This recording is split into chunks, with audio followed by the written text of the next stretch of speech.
Salam sejahtera dalam kasih Tuhan Yesus Kristus. Saudara yang saya kasih dalam Tuhan, sebelum kita mendengarkan dan belajar firman Tuhan, mari sama-sama kita berdoa. Bapa kami dalam surga, terima kasih buat kebaikan dan kemurahan Tuhan. Hari ini kembali kami boleh diberikan Tuhan waktu untuk belajar mendengarkan firman Tuhan. Karena itu Tuhan, mohon campur tangan Tuhan, tolong hamba-Mu, tolong kami semua yang mendengarkan, agar Tuhan berita firman Tuhan ini menjadi kekuatan dalam kehidupan kami boleh lakukan itu dalam kehidupan kami. Dalam nama Tuhan Yesus kami berdoa, amin. Saudara-saudara yang saya kasih dalam Tuhan, mari kita membuka Alkitab kita di dalam Kitab Kidung Agung, pasal yang pertama, ayat yang ke-9. Dengan kuda betina daripada kereta-kereta Firaun, kuumpamakan engkau manisku.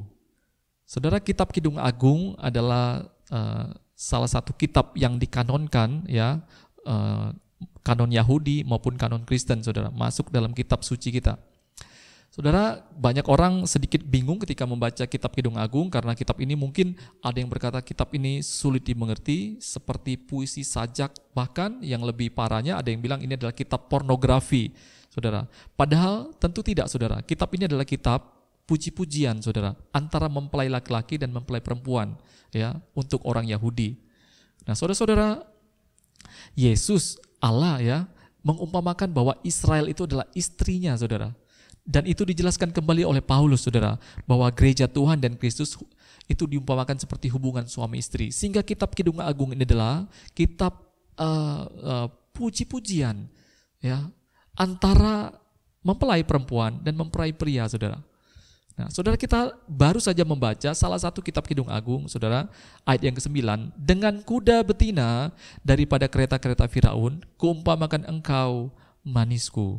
Saudara, ya, mempelai ini sedang memuji, ya, memuji pasangannya. Dia katakan bahwa dengan kuda betina dari kereta-kereta Firaun, kuumpamakan engkau manisku. Saudara, pada zaman dulu orang-orang yang punya kereta adalah orang-orang kaya. Kalau sebuah kerajaan mempunyai kereta kuda yang pasukan kereta kuda yang banyak, itu adalah kerajaan yang kuat, saudara. Makanya kalau kita baca sejarah raja-raja Israel, kita melihat banyak raja-raja yang memiliki pasukan kereta kuda, saudara. Itu adalah lambang kekuatan, saudara. Dan Raja Firaun, raja-raja dulu juga, saudara, di Timur Tengah, ya, biasanya kuda itu selalu dihiasi. Sekarang juga kita bisa melihat bendi-bendi, ya, dihiasi, ya, mukanya dihiasi, matanya dihiasi, tempat duduknya dikasih pelana bagus segala macam, saudara, ya, dihiasi. Dan mempelai ini sedang mengumpamakan, saudara, mengumpamakan calonnya dengan kuda betina daripada kereta-kereta Firaun, saudara. Engkau manis, saudara. Engkau seperti kuda betina daripada kereta-kereta Firaun, saudara. Kalau hari ini, saudara, ada orang mungkin memuji calon pasangannya, engkau seperti kuda betina, mungkin kita akan ditampar, saudara. Karena mungkin tidak cocok, saudara, untuk zaman ini. Mungkin saat ini kita lebih cocok, engkau seperti mentari, seperti matahari bagiku, dan lain-lain sebagainya, saudara. Ya, tetapi karena ini pada puisi untuk zaman dulu, maka relevanlah untuk saat itu, saudara, karena memang kereta kuda itu adalah bicara tentang kekuatan, kemewahan, kemegahan sama itu, dan mempelainya diumpamakan seperti kuda betina daripada kereta-kereta Firaun, saudara. Saudara, lihat ayat yang ke-10. Moleklah pipimu di tengah perhiasan-perhiasan, dan lehermu di tengah kalung-kalung. Saudara, di ayat 9 tadi, ya, mempelai itu sedang mengumpamakan pasangannya. Dan di ayat 10 setelah diumpamakan, dia memuji, saudara. Moleklah pipimu di tengah perhiasan-perhiasan, dan lehermu di tengah kalung-kalung. Dipuji, saudara. Saudara, kalau saya ingin mengumpamakan istri saya bisa lakukan karena saya mengenal istri saya, ya. Saya mengenal dia, oh dia orangnya begini, sehingga saya bisa umpamakan, oh dia seperti pohon yang banyak bunganya, karena saya tahu dia siapa, saudara. Tapi kalau saya tidak mengenal istri saya, tentu saya tidak bisa mengumpamakan dia seperti apa, saudara. Kalau saya tidak kenal seseorang, bagaimana saya mengumpamakan dia itu seperti apa? Tidak bisa, saudara.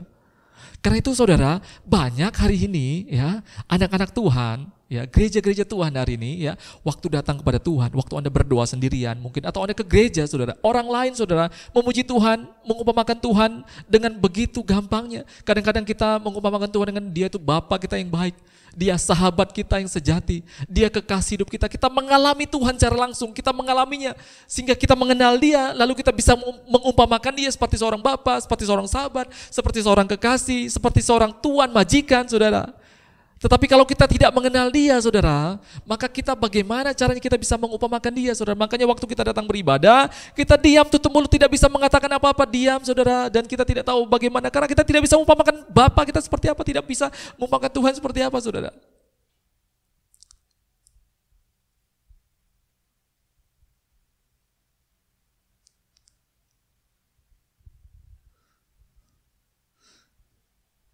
Orang yang mengenal, dia bisa mengumpamakan, lalu dia bisa memuji saudara. Ayat 11. Kami akan membuat bagimu perhiasan-perhiasan emas dengan manik-manik perak. Saudara, setelah diumpamakan, dipuji, ada rencana yang dilakukan saudara. Makanya Tuhan, kalau kita mengenal Tuhan ya, kalau dia adalah kekasih hidup kita saudara, maka dalam pertemuan kita secara intim dengan Tuhan dalam doa dan lain sebagainya, kita mulai menaikkan puji-pujian saudara. Oh engkau baik, engkau kekasihku Tuhan, engkau Bapakku, engkau sahabatku Tuhan, engkau menara yang kuat, engkau gembala yang agung, engkau tempat perlindunganku Tuhan. Ya, kita puji dia tuh. Dan dalam pujian kita akhirnya lahirlah sebuah rencana untuk memuliakan Tuhan. Kami akan membuat bagimu perhiasan-perhiasan emas dengan manik perak. Saudara, rencana yang dibuat ini juga bukan rencana biasa. Nilainya seperti emas dan perak. Ini adalah nilai-nilai yang berharga saudara.